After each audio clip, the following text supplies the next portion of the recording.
Hey everybody, it's Leon with Bigfoot Okanagan. I just want to point out this mountain right here, which is called Terrace Mountain. It's a little over 6,200 feet above sea level. And the interesting thing about that particular mountain was there was a Sasquatch report that came in, but not your normal Sasquatch report, a white Sasquatch.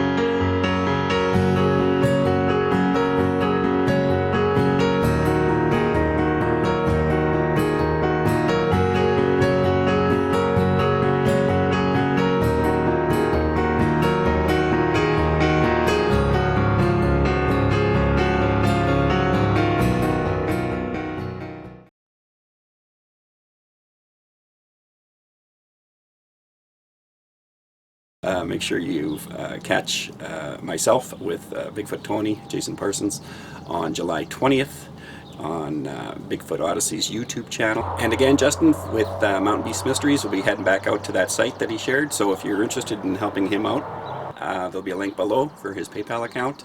Do what you can, send what you can. Everything was appreciated. Really appreciated all you guys who helped him out the last time he was out there. So I'm going to just do a bit of a close-up on this so it'll give you an idea of what that mountain looks like, and I'll give you an even closer look up as I get on site. So that's the mountain there. You can see the plateau. Left side is the high point, which is, like I said, over 6,200 feet. So hopefully Google Earth Pro is going to be somewhat accurate, which I hope it'll be somewhat accurate. But that crest there, all the way up to the higher point, it looks pretty barren from this angle. Yeah, looks pretty barren. Talk to you guys on site.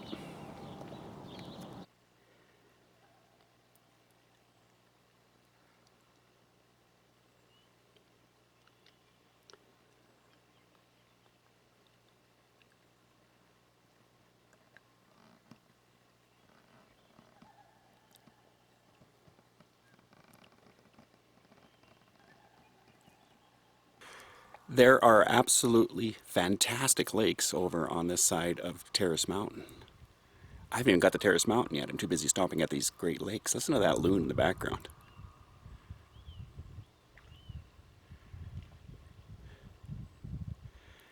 As soon as they say that. It's been just, I try to film it, but it's on the other side of the bloody island out there. But man, the lakes around here, and there's nobody here. And they're beautiful sites to camp in. Like, anyways, let's keep going.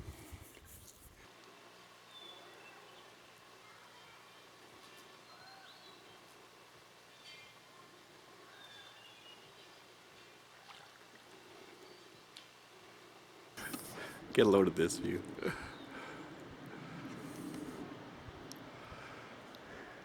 It's pretty slick up here. Here's the top part. It opens into the valley there. Then it goes straight down.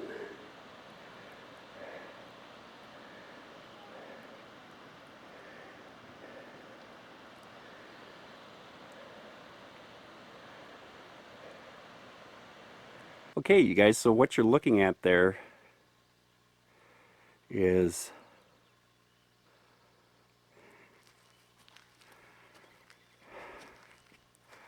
Mountain Terrace. So from the patio, what you're seeing is, that was the plateau right here. Oops. So that's the highest point right there, and ideally, good base camp would be right about there. And that's a pocket like a baseball glove. So we put a recorder in there.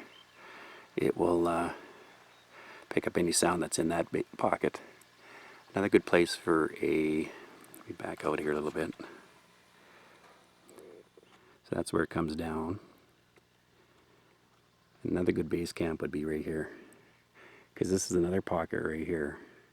and we put recorders in there. We should be able to hear them from inside this side here, from this side down here, and then this recorders would cover that side on the other side where that other pocket is like this.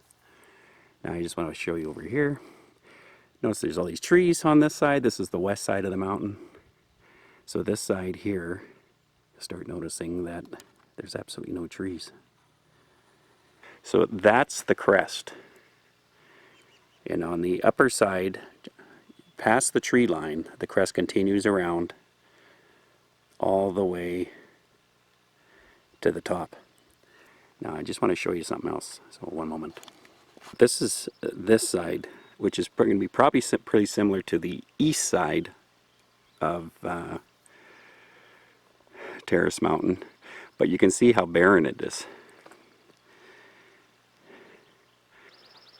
And if there's a white Sasquatch walking on top of these hills, you can see the white rocks pretty readily.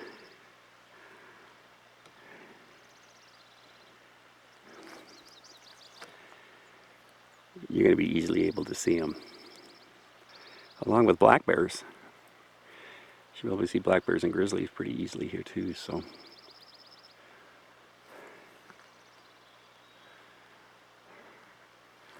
but what we're going to do is investigate this area out here altogether and see what's going on. So that rock piece right there, you see, that's the beginning of the crest on the north side, and it goes all the way around, all the way that way. It goes all the way around that. You'll see that in the videos coming up. Hurrah! And why am I saying hurrah? Well, when it was on the other side, I showed you that video on the west side, and I was really hoping, because Google Pro Maps, sometimes you just cannot, or Google Pro Earth, sorry, sometimes you just cannot buy what they're showing you. And I was worried because the west side was so thick of how in the world we're going to get up top there. But the nice thing is, there's the crest right there. And the bottom of the crest connects up with this old road here. So we can actually start right here and walk up that crest. And the nice thing is, over on this side, that's barren as well. This is all great news. 100% this is great news. I want to check for tracks around here for a little bit here too. So there's a lot of elk and moose tracks, and a couple of calves with the elk, a couple of fawns with some does, like really young fawns. So they must have just had them within the last couple of weeks, I would think, by the size of the little hoof mark geese. Anyways, give me a bit here. That is awesome.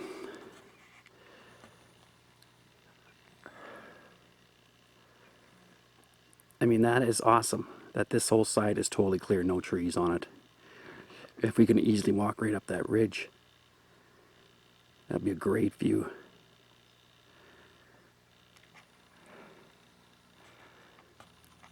So ideally, Camp A would be over here, because that would cover the pocket on the other side where all the trees are in that baseball glove kind of area.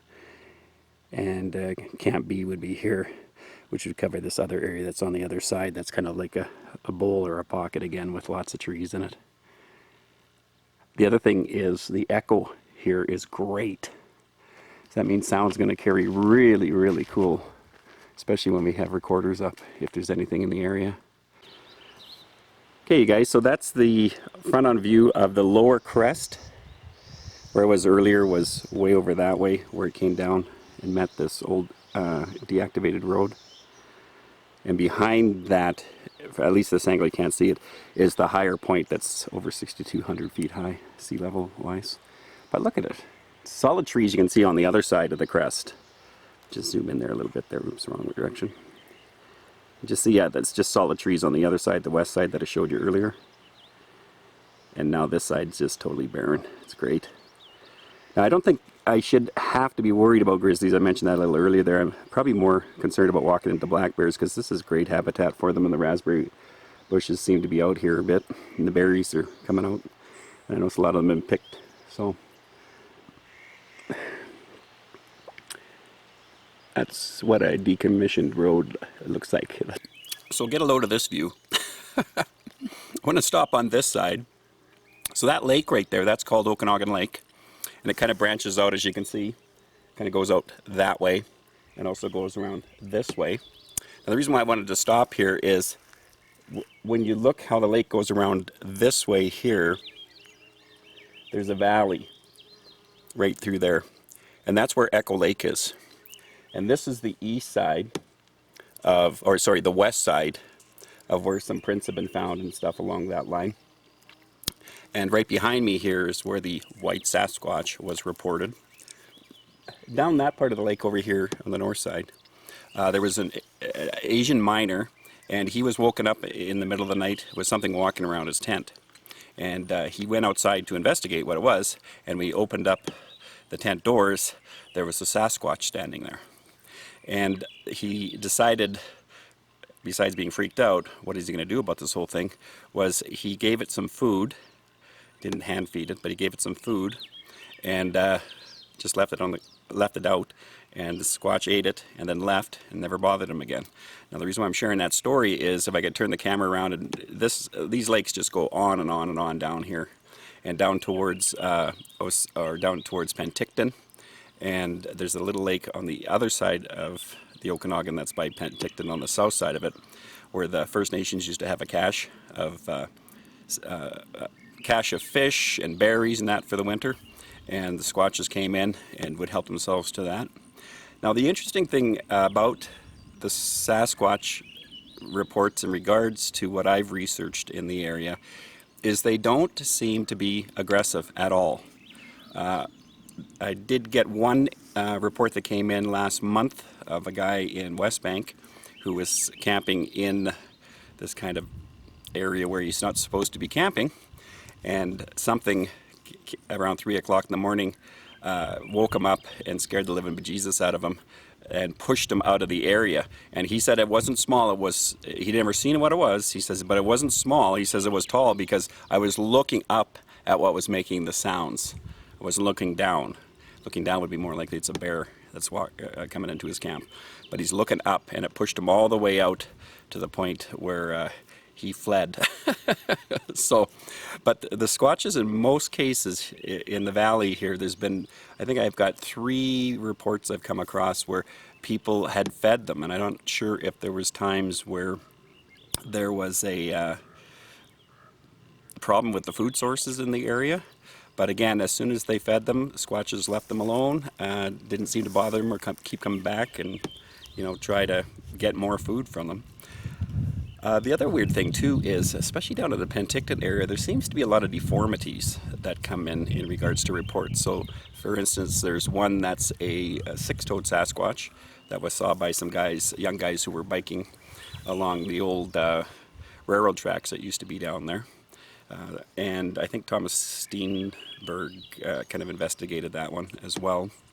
And there was another one with a report where the big toe was actually on the outside of the foot instead of the inside of the foot. So now this is all hypothesis on my part now, so I'm not too sure if the gene pool got really, really low and they started to inbreed amongst each other and that's caused these deformities, or if there's something in the environment that caused that. So the other thing too is down that valley over here, I just got a report again. This is towards Echo Lake again. So I've got about 11 reports in regards to Echo Lake. Everything from sightings to an old trapper who's been there for most of his life, who's seen them, found tracks, to a guy who contacted me just last week mentioning that he was out, I believe he was motorcycling out in the bush, and heard some whoops and stuff like that. So I've asked him to contact me to let me know roughly where it is. If you don't mind doing that, that'd be awesome. The other thing too is directly where that mountain range is on top over there, there's also been 2 lakes up there that have had 2 sightings, and there's a couple of more lakes to the right where there's been a sighting and another one that's farther back. First Nations, in some of their history, believe that, again, that east range that I showed you in one of my videos, that's kind of where they kind of hang out. But I don't know if that's true. There seems to be sightings all over the area here, and I'll show you a map, but down the road I'm working on it, of how many encounters have been around this area, especially down that corridor that heads east towards Lumbee area and Echo Lake area. So I just wanted to show you this because it's vast, it's gorgeous, and I love where I live, and I love that it's so easy to come to areas that have had sightings and check them out fairly readily when they happen. Got to get your name out there. Got to get your name out there so people can contact you and let you know. All right.